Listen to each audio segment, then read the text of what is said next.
Never read the contracts. We got her locked up for life. Yeah. Surprise, motherfucker! Tired of you treating fighters like this. You greedy bald I'm gonna put an end to this, Dana. After engaging Dana White in a war of words about fighter pay, Jake Paul has seemingly put his money where his mouth is in a literal sense. In case you missed it, Jake Paul and Dana White got into a heated back and forth over social media at the beginning of 2022. The problem child even offered to retire from boxing and compete in the UFC if White agrees to raise fighter pay and provide long-term healthcare for the men and women in the octagon. How did UFC president respond to the points Paul raised? By making fun of Paul's manager, Nakisa Badarian, and giving him a silly nickname. Very classy.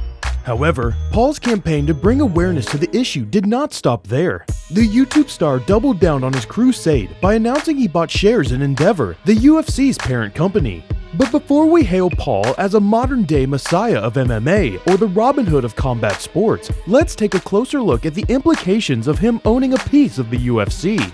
In his tweet, Paul announced that he's now a UFC shareholder and made his intentions very clear to fix the issue of fighter pay from within the company. Paul also mentioned that he's reaching out to investment firm Engine No.1, and that part is very important.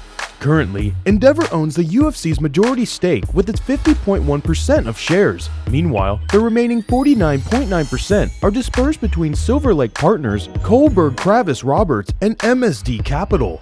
Just like with any other publicly traded company, Paul needs at least one full share of the company's stock to get a voice on certain business decisions regarding the UFC. And if he really intends to bring forth some significant changes to the UFC business model, he'll need more than that. To do so, Paul will need the help of a partner with deep pockets who also happens to care about the cause he's been spearheading. That's where Engine No.1 comes in. According to its website, Engine No.1 is an investment firm purpose-built to create long-term value and bring common sense back to capitalism. The company is also known to support objectives that address environmental and social concerns. Now that does sound like the perfect partner for Paul in his campaign to improve the state of fighter pay. However, TSN's Aaron Bronstetter reported that Engine No.1 has denied being involved with Paul and his business partner Jeffrey Wu in their purchase of UFC shares. Then again, the YouTube star's associate clarified that Paul is merely in the stage of reaching out to the investment firm, meaning Engine No.1 hasn't turned down the problem child just yet. Will Jake Paul be able to pressure the UFC bigwigs to tweak their business model into something more athlete-friendly? Can Jake Paul bring about the change that fighters have been clamoring for over the past several years? Will Jake be present in Endeavor's board meetings and have a voice regarding the UFC's business decisions?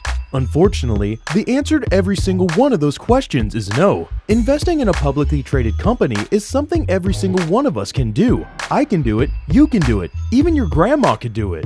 What Paul has accomplished, however, is to keep the conversation about fighter pay alive and well. Finally, the last factor to consider is Paul's motivation.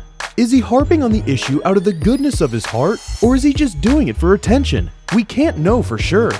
But at the end of the day, does it really matter? The state of fighter pay is a long ways away from what's ideal. And whether you love him or hate him, Jake Paul is doing your favorite fighter a service, even if it appears that all he's doing is trolling Dana White. And that will do it for our video. As always, if you enjoyed watching this, please don't forget to subscribe to Sportskeeda MMA